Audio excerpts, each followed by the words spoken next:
자동차 경품 행사에 참여하게 된 서연. 그녀는 가족 이름 모두를 경품 추첨에 응모합니다. 그리고 초등학생인 아들이 당첨되는 행운을 얻게 되죠. 경품으로 경차 한 대를 수령하게 된 서연의 가족.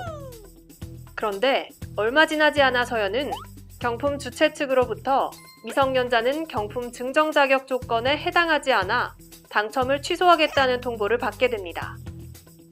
이에 서연은 사전에 해당 규정을 고지받지 못했다면서 이의를 제기하죠.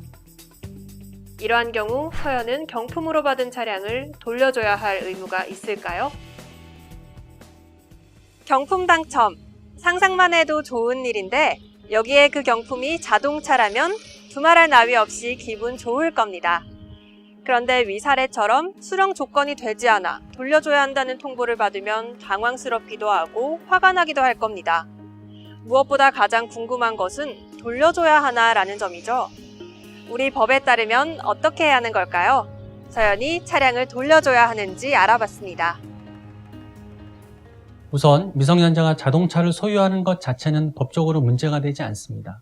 한편 판례는 경품 증정의 법적 성격을 증여계약으로 보고 있고 단순히 권리만을 얻거나 의무만을 면하는 행위의 경우에는 미성년자 단독으로 법률 행위를 할 수 있으므로 서연의 아들 혼자서도 응모가 가능하고 이 사안에서는 보호자인 서연의 동의하에 또는 서연의 대리하에 응모를 했다고도 볼 수 있으므로 비록 서연의 아들이 미성년자라 하더라도 그 자체로 경품 증정 자격 요건이 결여되는 것은 아니라 할 것입니다. 다만 자동차 회사가 경품 응모 자격에 제한을 두는 것은 얼마든지 가능한데요. 미성년자 응모가 제한됨을 참여자들에게 제대로 고지한 것인지가 문제됩니다. 만약 자동차 회사가 애초에 없었던 응모 자격 제한을 당첨 이후 뒤늦게 주장한다면 그러한 주장은 효력이 없지만 반대로 응모 자격 제한이 안내 문구에 나와 있었는데 서연이 미처 보지 못했던 것이라면 차량을 돌려줘야 할 수도 있습니다. 미성년자가 자동차를 소유하거나 경품에 응모하는 일 모두 법적으로 문제가 없다는 것을 알 수 있었습니다. 그러나 중요한 것은 사전 고지에 대한 유무겠죠.